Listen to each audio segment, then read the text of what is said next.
Assalamualaikum warahmatullahi wabarakatuh. Jadi di perkuliahan kali ini, di awal semester 4 ini kita masih melaksanakan perkuliahannya dengan daring, dan semoga dengan daring ini proses pembelajarannya berjalan dengan lancar, kita semua dalam perlindungan Allah SWT, serta semoga wabah ini segera berakhir. Allahumma amin. Di pertemuan yang kedua ini, di mata kuliah studi materi PAI di SMA dan SMK, kami dari kelompok pertama yang beranggotakan saya Laura Tafia dan rekan saya Latifian Ahmad Ilham dan Muhammad Barudi Maskur akan mempresentasikan makalah kami yang berjudul Al-Quran sebagai pedoman untuk para muslim. Jadi Al-Quran sebagai pedoman, yaitu Allah itu sudah memberikan bekal kepada untuk umat manusia yang diwahyukan kepada para nabi dan rasulnya. Kemudian kitab-kitab ini tuh sebagai petunjuk bagi manusia. Jadi manusia itu senantiasa dalam permasalahan di dunia ini. Bagaimana sih cara menyelesaikan permasalahannya itu?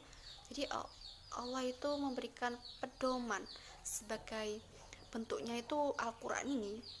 Jadi sebagai manusia itu, agar manusia itu bisa menyelesaikannya dengan petunjuk-petunjuk yang ada di dalam Al-Quran ini. Kemudian bagaimana sih apa sih pentingnya mengimani kitab-kitab Allah SWT? Jadi ketika kita mengimani, iman itu adalah percaya, itu mempercayai dengan sepenuh hati, mengucapkannya dengan lisan, kemudian mewujudkannya dengan perbuatan. Sedangkan kitab itu adalah berasal dari bahasa Arab, yaitu kitabun, yang artinya buku, yaitu buku yang isinya itu firman-firman Allah SWT yang diturunkan dari para nabi dan rasul, yang kemudian dibukukan dan dijilid menjadikan satu buku gitu.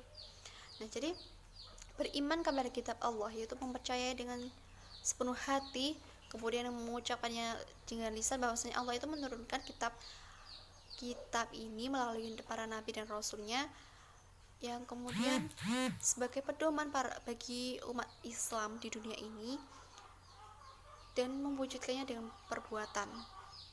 Jadi Allah itu sudah memberikan firman ada dalam surah Al-Quran, yaitu menjelaskan bahwasanya umat manusia itu diwajibkan untuk beriman kepada kitab yang sudah diturunkan Allah SWT, yaitu di dalam surah An-Nisa ayat 136. Bismillahirrahmanirrahim. Ya ayyuhalladzina amanu aminu billahi wa rusulihi wal kitabil ladzina nazzala ala rusulihi wal kitabil ladzina anzala min qabl wa man yakfur billahi wa malaikatihi wa kutubihi wa rusulihi wal yawmil akhir faqad dalalan ba'ida. Ya, dimaksudkan dari surah ini yaitu Allah itu memerintahkan agar manusia itu senantiasa mengimani kitab Al-Quran dan kitab-kitab sebelumnya. Dengan begitu, bahwasanya kitab ini sebagai petunjuk di dunia dan di akhirat. Kemudian ada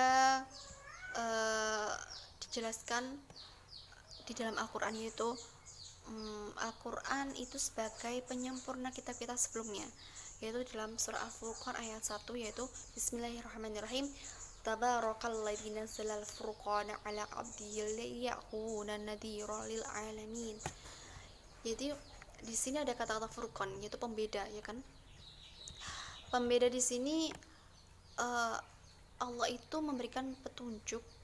Jadi Al-Quran ini sebagai pembeda, ada furqan, pembeda. Manusia itu bisa membedakan antara benar dan salah. Jadi petunjuk-petunjuk yang ada di Al-Quran ini dari awal, dari surah Al-Fatihah sampai An-Nas, itu sudah diterangkan secara detail. Jadi dari manusia itu bisa apabila ada permasalahan itu bisa melihatnya di Al-Quran. Dari awal manusia dari awal manusia lahir sampai meninggal itu sudah dicantumkan di dalam Al-Quran.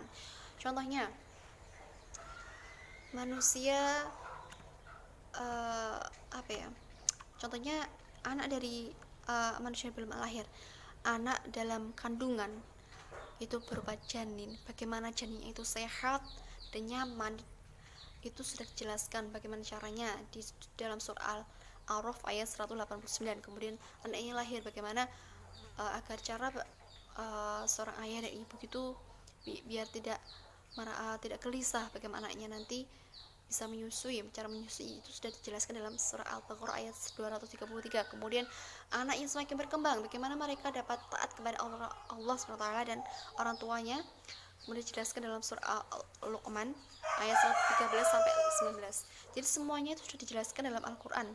Jadi apabila ada seseorang yang merasa resah, manusia itu selalu dalam permasalahannya tidak selesai, jadi jangan salahkan Allah, jadi salahkan dirinya sendiri, bagaimana dia itu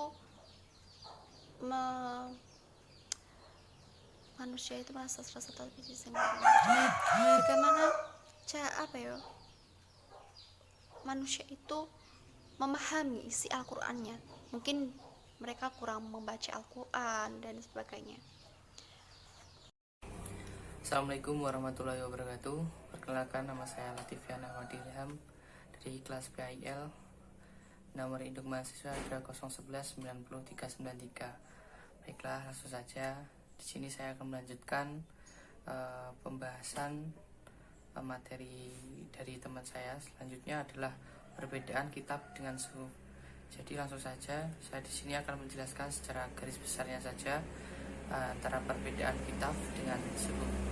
Baiklah, yang pertama yaitu kitab. Kitab adalah kumpulan firman Allah yang diwahyukan kepada Rasulnya.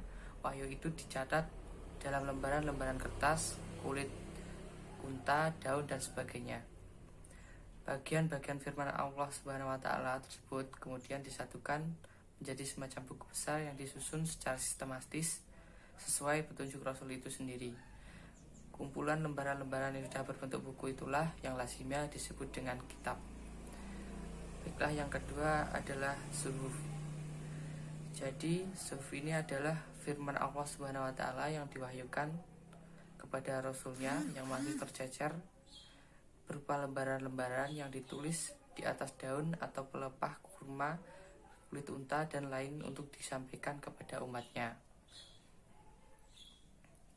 Dan di makalah tersebut sudah tertera ayat yang menjelaskan tentang suhuf serta ada perbedaan suhuf.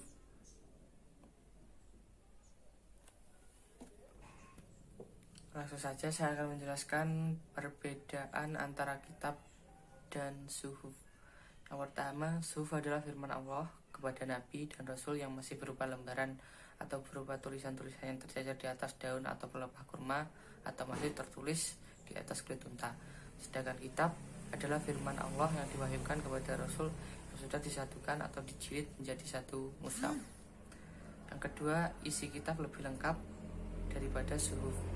Yang ketiga, jumlah kitab Allah Subhanahu wa Ta'ala hanya 4. Sedangkan suhuf berjumlah sangat banyak dan tidak diketahui jumlah pastinya. Yang keempat, suhuf berisi pujian, zikir, nasihat, sedangkan kitab berisi akidah, ibadah, dan muamalah. Mungkin itu yang bisa saya sampaikan. Selanjutnya akan dilanjutkan oleh teman saya. Bismillahirrahmanirrahim. Assalamualaikum warahmatullahi wabarakatuh. Perkenalkan, nama saya Muhammad Baitul Maskur. Di sini saya akan menyambung atau meneruskan presentasi dari Mas Muhammad Latifan Ahmad Ilham. Dan tema saya di sini adalah nama-nama kitabullah dan penerimanya. Kita sebagai umat Islam atau orang yang beriman, kita wajib mengimani 4 kitab Allah. Yang pertama ada Taurat, Zabur, Injil, dan Al-Quran. Langsung saja kita bahas satu persatu. Kitab Taurat. Kitab Taurat diturunkan kepada Nabi Musa sebagai petunjuk dan pedoman bagi kaum atau Bani Israel. Kitab Taurat sendiri diturunkan di Tursina, Mesir sekitar abad 12 sebelum Masehi dalam bahasa tulisan orang Yahudi. Dan yang kedua ada kitab Zabur. Kitab Zabur diturunkan kepada Nabi Daud untuk disampaikan kepada umatnya menjadi pedoman hidup bagi umat Yahudi. Kitab Zabur diturunkan oleh Allah Subhanahu wa taala di Yerusalem sekitar abad 10 sebelum Masehi dalam bahasa tulisan Nabi Daud sendiri, yaitu bahasa Kupsi. Dan yang ketiga adalah kitab Injil. Kitab Injil diturunkan oleh Nabi Isa alaihissalam sebagai petunjuk oleh Bani Israel. Kitab Injil diturunkan di Yerusalem, Israel sekitar abad 1 Masehi dalam bahasa dan tulisan Ibrani. Dan yang terakhir adalah kitab Al-Quran. Kitab Al-Quran diturunkan atau diwahyukan kepada Nabi Muhammad SAW sebagai kitab terakhir atau kitab penyempurna dan sebagai nabi dan rasul yang terakhir. Kitab Al-Quran memiliki bahasa Arab, yaitu Bani Quraisy, diturunkan di kota Mekah dan di Madinah. Mungkin itu penjelasan dari saya. Apabila ada kurang lebihnya, saya mohon maaf yang sebesar-besarnya. Akhiran billahi taufiq wal hidayah wa ridha wal inayah. Wassalamualaikum warahmatullahi wabarakatuh.